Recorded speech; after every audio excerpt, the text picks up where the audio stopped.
मेरे बेटे, हम शिकारी हैं। पूरी दुनिया में हमारे जैसा कोई नहीं।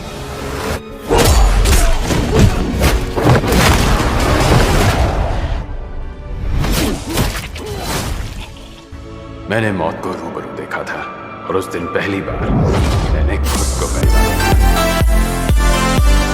कहानी की शुरुआत होती है और हमें कुछ रशियन सैनिकों को दिखाया जाता है जो कि इस समय कुछ कैदियों को अपने जेल में लेकर के जा रहे थे। तो इन्हीं कैदियों में हम सार्जेंट उर्फ क्रेवन द हंटर को देखते हैं जो कि 0864 नंबर का कैदी है। तो अब जो रशियन सैनिक थे वो क्रेवन को लेकर के जेल के अंदर आते हैं और उसे जेल में बंद कर देते हैं। अपने बोरिया बिस्तर को लेने के बाद क्रेवन अपने रूम में चला जाता है जहाँ उसकी मुलाकात उसके टीममेट से होती है। दोस्तों, अगले दिन क्रेवन जब एक्सरसाइज कर रहा था तो कुछ लोग आकर के उसे परेशान करने लगते हैं। हालांकि जो क्रेवन था वो भी शांत नहीं बैठता है, वो भी इन दोनों को काफी अच्छा मजा चखाता है। लेकिन उसके इस गलती की वजह से जो रशियन सैनिक थे वो उसे लेकर के अपने बॉस के पास जाते हैं। तो अब दोस्तों हमें यहाँ पर सिमियोन को दिखाया जाता है जो इन सभी का बॉस है, या फिर आप ये भी मान सकते हो कि बुरे कामों को अंजाम देने का काम सिमियोन करता है। यहाँ सिमियोन उससे पूछता है कि आखिर तुम हो कौन और यहाँ पर आने से पहले तुम क्या करते थे, जिस पर क्रेवन कहता है कि मैं एक शिकारी हूँ और मैं तुम जैसों का शिकार करता हूँ। इतना कहने के बाद क्रेवन रशियन सैनिकों से भिड़ जाता है और इन्हें बहुत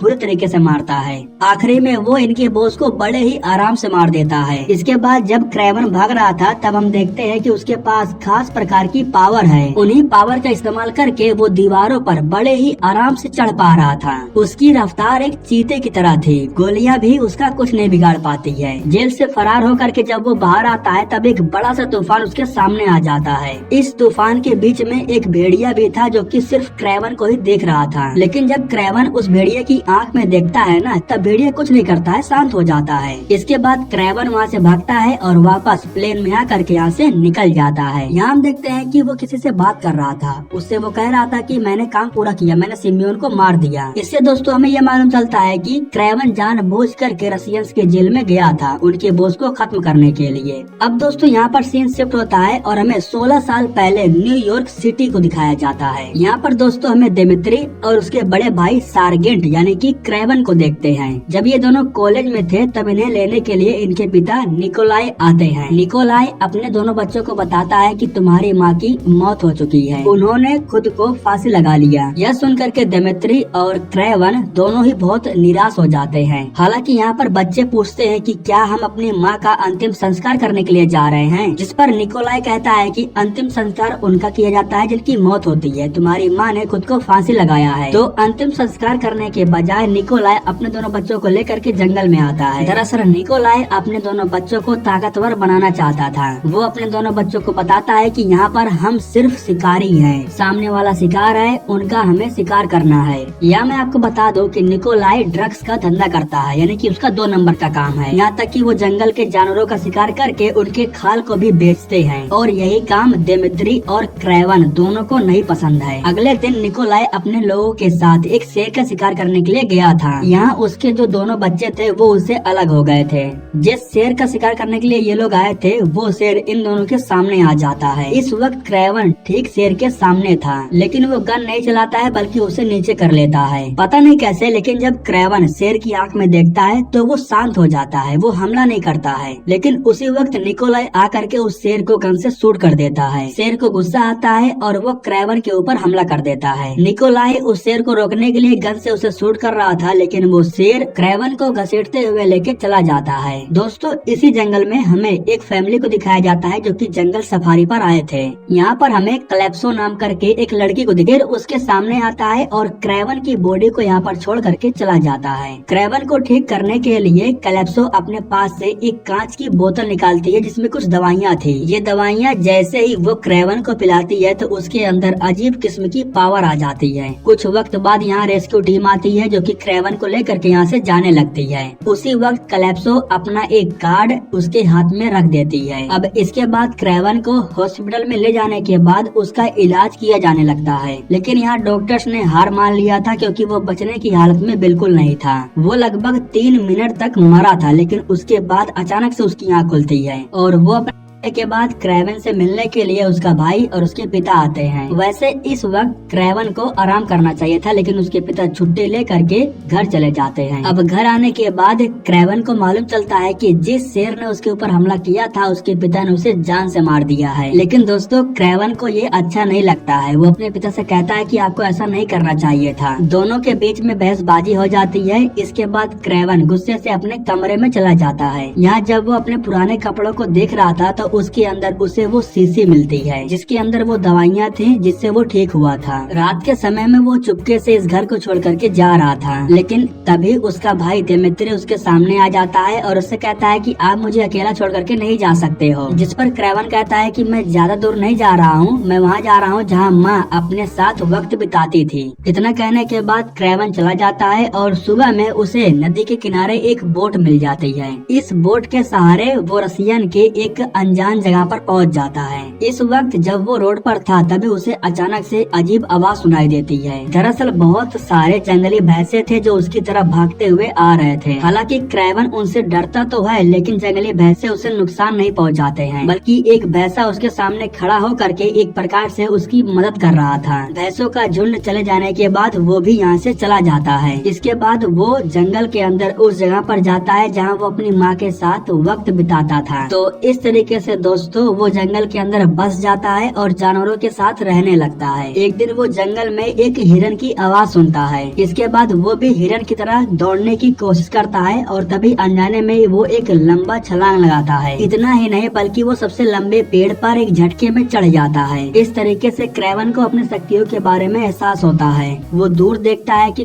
कुछ रसियन माफिया लोग भैंसों का शिकार कर लेने के बाद उनके कटे हुए सर को लेकर के जा रहे थे। लेकिन इन लोगों को सबक सिखाने के लिए जो क्रेवन था वो इनकी गाड़ी के सामने आ जाता है। यहाँ पर जो आंद्रे था वो कहता है कि हट जाओ, हमें यहाँ से जाने दो, लेकिन फिर भी क्रेवन गाड़ी के सामने से नहीं हट रहा था। जब ये लोग गाड़ी चलाना शुरू करते हैं तो उसी वक्त क्रेवन इनके ऊपर हमला करता है और इन्हें एक एक करके मारने लगता है। आंद्रे कार को लेकर के भाग रहा था, लेकिन क्रेवन उसके नंबर प्लेट को स्कैन कर लेता है। इसके बाद दोस्तों हम लंदन शहर के अंदर आंद्रे को देखते हैं। वो जब अपने बॉस के पास जाता है तब उसे मालूम चलता है कि उसके बॉस की जगह पर क्रेवन है, जो कि आंद्रे से कहता है कि मैंने तुम्हारे बॉस को जान से मार दिया है और अब तुम्हारी बारी है। यहाँ पर क्रेवन को एक डायरी मिली थी जिसमें बहुत लोगों का नाम लिखा हुआ था। जिनका नाम लिखा हुआ था सभी लोग 2 नंबर वाले लोग थे। यहाँ आंद्रे का भी नाम लिखा हुआ था। वो उसके नाम को काटता है और इसके बाद आंद्रे को जान से मार देता है। वो डायरी को लेता है और यहाँ से चला जाता है। अब दोस्तों सीन शिफ्ट होता है और हमें कैलेप्सो को दिखाया जाता है, जो कि इस वक्त काफी बड़ी हो चुकी है और वो वकालत कर रही है। वकालत में वो आए दिन मुजरिमों का सामना करती है। इस वक्त वो अपने दोस्त के फ्यूनरल में आई हुई थी।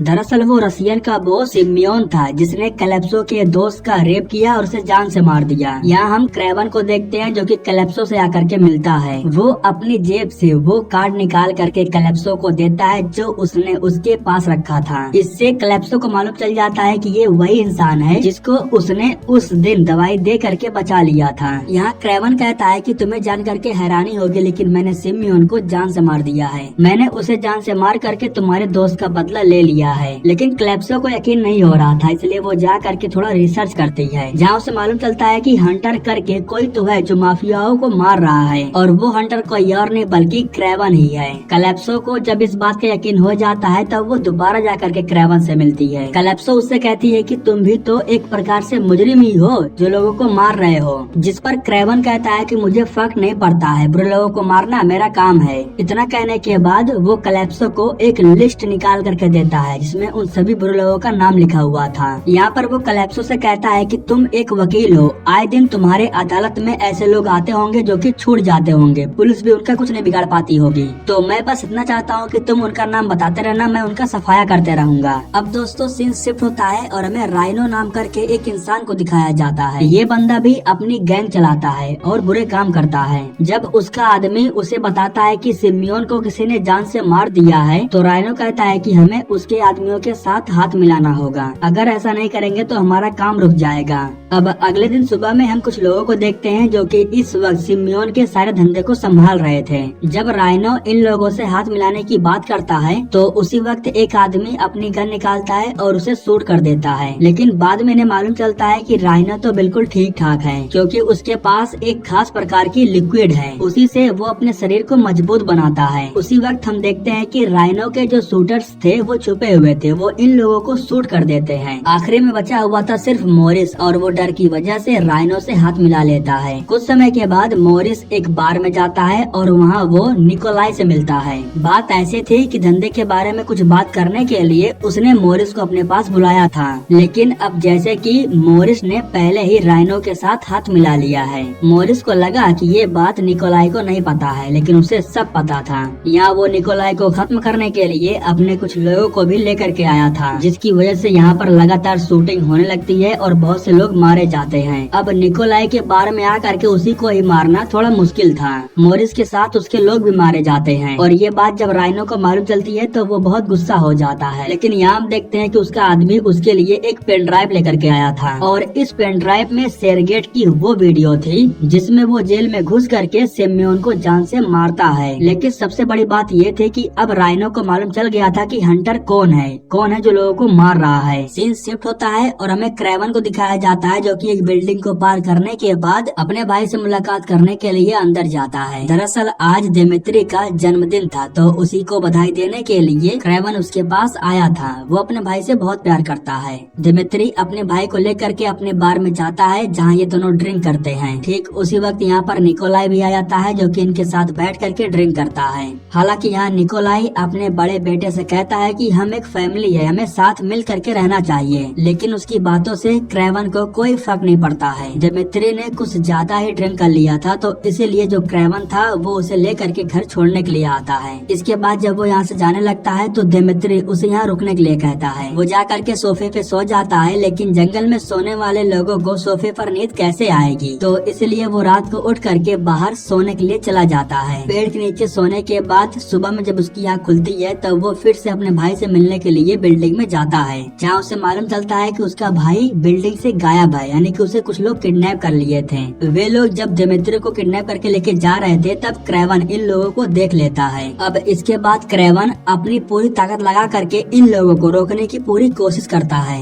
लेकिन फिर भी वो इन लोगों को रोक नहीं। कैलेप्सो से मिलता है और उसे बताता है कि मेरा भाई किडनैप हो चुका है। जिन लोगों ने मेरे भाई को किडनैप किया वो टर्की से थे। जब मैं उनका पीछा कर रहा था तब वे लोग चिल्ला रहे थे और टर्की भाषा में बात कर रहे थे। कैलेप्सो कहती है कि ठीक है, मैं अपने लोगों से बात करके तुम्हारे भाई के बारे में पता लगाती हूँ। इसके बाद जो क्रेवन था वो अपने पिता के पास आता है और उनसे पूछता है कि आखिर किडनैपर क्या चाहते हैं, जिस पर निकोलाई बताता है कि उन लोगों ने $20 मिलियन का डिमांड किया है। जिस पर क्रेवन कहता है कि क्या दिक्कत है, दे दो उन्हें पैसे। निकोलाई कहता है कि पैसों की बात नहीं है, अगर मैं उन्हें पैसा दे देता हूँ तो वो मुझे कमजोर समझेंगे। मतलब कि अब एक प्रकार से निकोलाई पैसे दे करके अपने बेटे को नहीं बचाना चाहता था। इधर दोस्तों जो कैलेप्सो थी ना, वो अपने एक आदमी से आकर के मिलती है। ये आदमी उस किडनैपर की जानकारी निकाल करके कैलेप्सो को देता है। कैलेप्सो के चले जाने के बाद ये आदमी जा करके राइनो के एक आदमी से मिलता है और उससे कहता है कि मैंने उसे जानकारी दे दी।